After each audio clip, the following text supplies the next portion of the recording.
Assalamualaikum geng. Alright, dalam video kali ini aku nak share dengan korang semua aku punyalah 10 karakter paling kuat dalam anime Demon Slayer. List-list ni semua adalah totally pendapat aku sendiri. Okay, so kalau korang ada pendapat yang lain boleh share lah dekat comment section tu. Dan juga aku rank diorang ni best ketika diorang punya power tu berada di tahap yang paling tinggi. Okay, pada peak performance diorang lah. Alright, jom kita start. Okay guys, sebelum kita sambung layan video, saya nak beritahu yang sekarang ini Amazing Clothing ada membuat promosi kepada setiap penjualannya.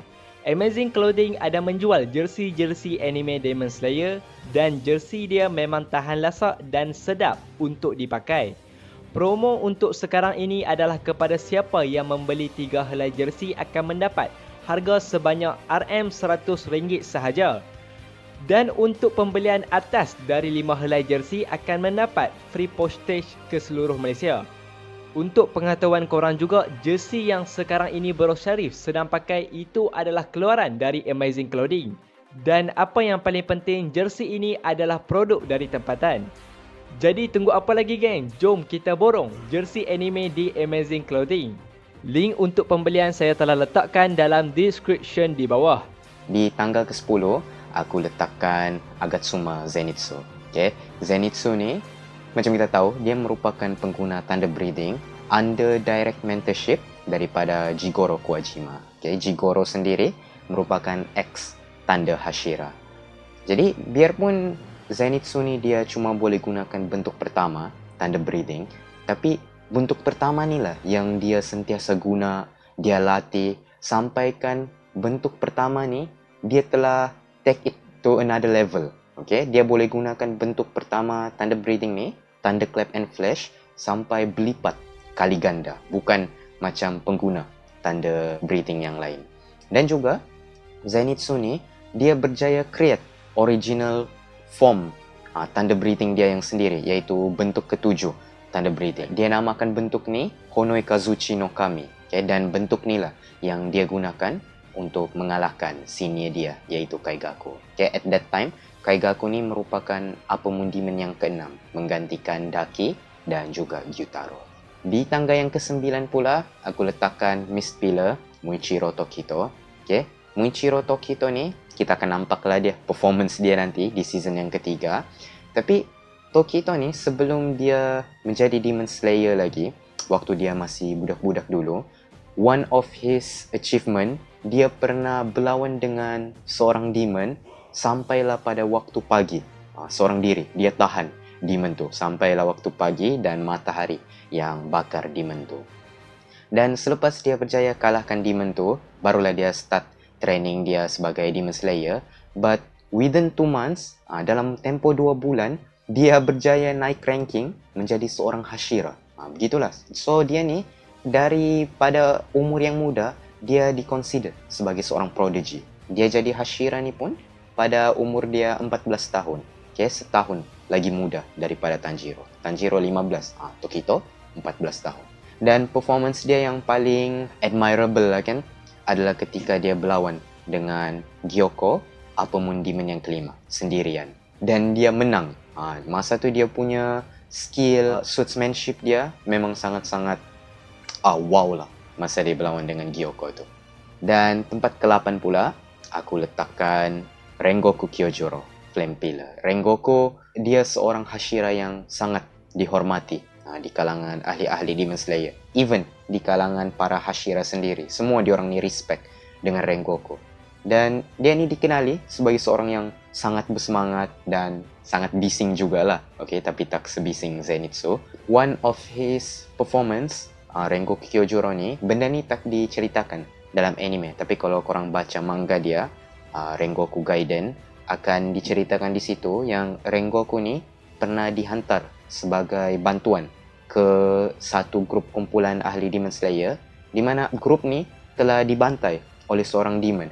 Yang demon ni bukannya ranking 12 Kizuki, tapi dia punya cita-cita tu untuk jadi one of the 12 Kizuki lah. Okay? Rengoku dihantar untuk bagi bantuan kepada grup ni.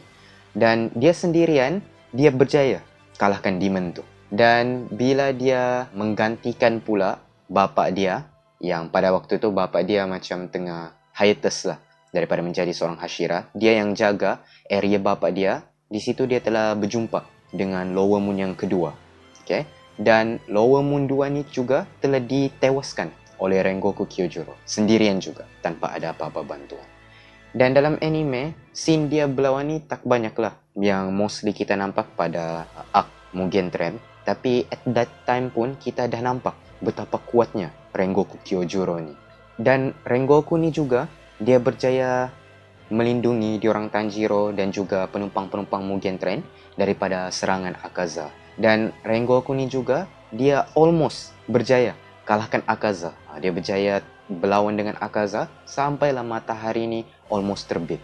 Dan keep in mind juga, semua ni Rengoku buat tanpa dia bangkitkan Demon Slayer Mark dia. Rengoku Kyojuro tanpa Demon Slayer Mark dia hampir mengalahkan Apumon Demon yang ketiga, iaitu Akaza.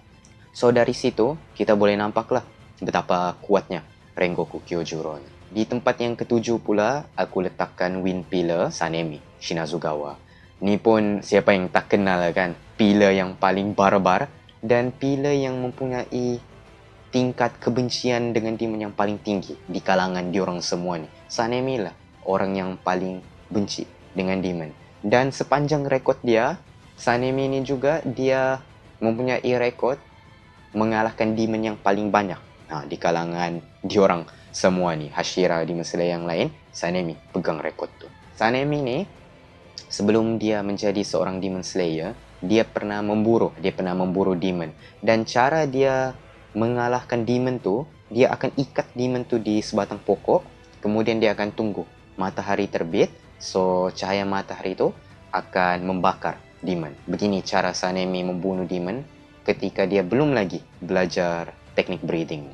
Dan selepas dia menjadi seorang Demon Slayer, menjadi seorang Hashira, dia punya skill ni confirm lah makin meningkat.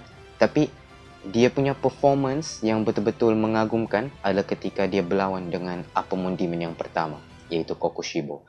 Dan Kokushibo sendiri akui yang Sanemi punya skill ni sama taraf dengan pengguna wind breathing pada era Sengoku. Okay? Era Sengoku ni merupakan golden age untuk para Demon Slayer. Disebabkan ketika tu ramainya Demon Slayer yang kuat pada waktu tu, pada era Sengoku.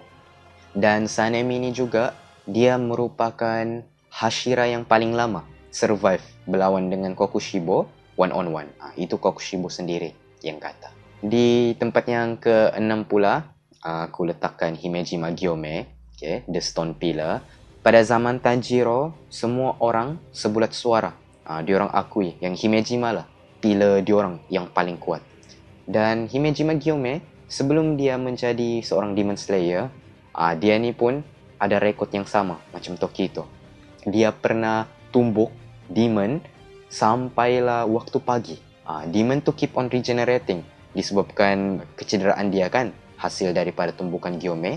Tapi Gyome tanpa henti, dia terus menerus tumbuk demon tu sampaikan demon tu tak boleh buat apa-apa sampailah waktu matahari terbit. Dan itu semua pun dilakukan ketika Gyome ni masih lagi kurus. Dan sekarang ni korang nampak badan dia tu dah tegap kan, yang at that time badan dia masih lagi kurus, masih jadi lidi lagi Gyome at that time. Dan bila dia jadi Hashira, barulah dia develop dia punya battle skill, kekuatan apa semua tu kan. Dan disebabkan kuatnya Gyome ni, semua orang akan terus tarik nafas lega bila Gyome sampai bagi bantuan. Sebab diorang semua tahu, ahli-ahli Demon Slayer ni tahu, kalau Gyome dah sampai bagi bantuan dengan diorang, tak kiralah betapa kuatnya demon tu, Gyome tetap akan dapat bunuh demon tu. Begitulah kuatnya Gyome ni. Dan ketika Gyome berlawan dengan Kokushibo, Kokushibo sangat excited nampak Gyome. Sebabkan bila dia nampak badan Gyome ni, yang telah dilatih sehingga ke tahap yang betul-betul perfect lah. Orang kata badan Gyome ni, benda tu menyebabkan Kokushibo excited. Dan dia kata last time dia nampak orang sekuat Gyome ni adalah 300 tahun yang lalu. Dah lama, 300 tahun yang lalu orang yang macam sekuat Gyome ni. Kokushibo sendiri akui yang Gyome dan juga Sanemi, duo ni adalah pilar yang paling kuat pada era Tanjiro ni. Itu yang kata-kata Kokushibo lah. Di tempat yang kelima pula, aku letakkan Apumon Demon yang kedua, iaitu Doma. Doma ni, walaupun dia tak mempunyai emosi, tapi Blood Demon at Doma merupakan antara Blood Demon at yang paling berbahaya di antara demon-demon semua. Disebabkan ability Doma ni yang mampu untuk mengawal ice. Doma ni, dia tak pernah sekalipun serius berlawan dengan lawan dia. Okay? Dia tanpa ada sebarang masalah, dia dapat kalahkan Shinobu dan hampir dapat bunuh Inosuke dan juga Kanao. Tapi disebabkan racun yang dia receive hasil daripada makan Shinobu, dan benda tu telah menyebabkan Doma ni melemah sampaikan berjaya dibunuh oleh Inosuke dan juga Kanao. Kalau bukan disebabkan Doma ni lemah, disebabkan racun daripada Shinobu tu, Inosuke dengan Kanao at that time memang confirm dah mati dah oleh Doma. Dan potensi Doma ni sebagai demon, dia lagi besar daripada Akaza sendiri. Sebabkan Doma ni, dia menjadi demon lagi lambat daripada Akaza. Akaza ni dia punya senior lah kiranya. Akaza duluan jadi demon, tapi Akaza ni punya kekuatan just sampai ranking ketiga macam tu. Tapi Doma dia dapat naik sampailah pergi rank yang kedua, melebihi Akaza. Okey, di tangga yang keempat pula, aku letakkan Apumon Demon yang pertama, iaitu Kokushibo. Okay, ataupun nama sebenar dia Michikatsu Tsukiguni, abang kepada Yorichi Tsukiguni. Jadi Kokushibo ni, dia telah menjadi Demon Slayer sejak pada permulaan era Demon Slayer lagi. Means dia antara orang yang terawal menjadi seorang Demon Slayer. Walaupun dia tak berjaya menggunakan sun breathing macam adik dia Yorichi, tapi dia berjaya kembangkan breathing dia yang sendiri, iaitu moon breathing. Dan disebabkan Kokushibo ni telah hidup pada tempoh yang sangat lama, dia berjaya kembangkan pernafasan dia ni menjadi 16 bentuk.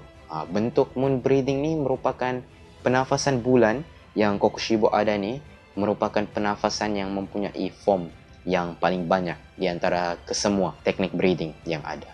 Dan kuatnya Kokushibo ni disebabkan itu jugalah dia menjadi seorang demon, dia dah practice semua benda yang dia perlu lakukan. Dia ada Demon Slayer Mark dan juga dia boleh access Transparent World, di mana dua ability ni merupakan ability yang paling kuat seorang Demon Slayer boleh ada hasil daripada latihan diorang.